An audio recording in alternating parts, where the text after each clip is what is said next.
తెలంగాణలో కార్పొరేషన్, మున్సిపాలిటీల ఎన్నికల సందడి మొదలయ్యింది. ఇప్పటికే రిజర్వేషన్లు సైతం ఖరారు కావడంతో నోటిఫికేషన్ వెలువడమే తరువాయిగా మారింది. ఈ నేపథ్యంలో ఈ ఎన్నికల్లో సత్తా చాటేందుకు ప్రధాన పార్టీలు తమ వ్యూహాలకు పదును పెట్టాయి. ఈ క్రమంలో ఈ ఎన్నికల్లో పోటీపై ఎంఐఎం అధినేత హైదరాబాద్ ఎంపీ అసదుద్దీన్ ఓవైసీ కీలక వ్యాఖ్యలు చేశారు. రాబోయే మున్సిపల్ ఎన్నికల్లో అన్ని స్థానాల్లో తమ పార్టీ పోటీ చేస్తుందని తెలిపారు.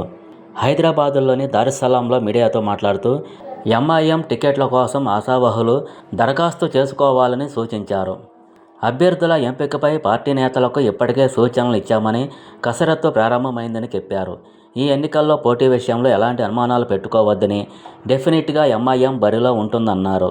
రాష్ట్ర ప్రభుత్వం మున్సిపల్ చైర్మన్లు, మేయర్ పదవులకు రిజర్వేషన్లను ఖరారు చేసింది.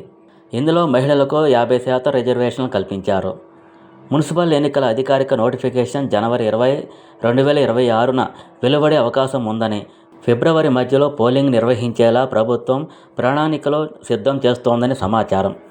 ఈ ఎన్నికలు రాష్ట్ర వ్యాప్తంగా సుమారు 117 మున్సిపాలిటీలు, 6 మున్సిపల్ కార్పొరేషన్లలో జరగనున్నాయి. మహారాష్ట్రలో వెలువడిన మున్సిపల్ ఎన్నికల్లో ఎంఐఎం 125 సీట్లు గెలుచుకుంది.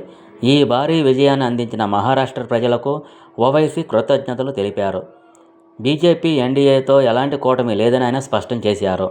బీజేపీ అభ్యర్థికి మద్దతు ఇచ్చిన ఎంఐఎం సభ్యులను సస్పెండ్ చేశామని తెలిపారు.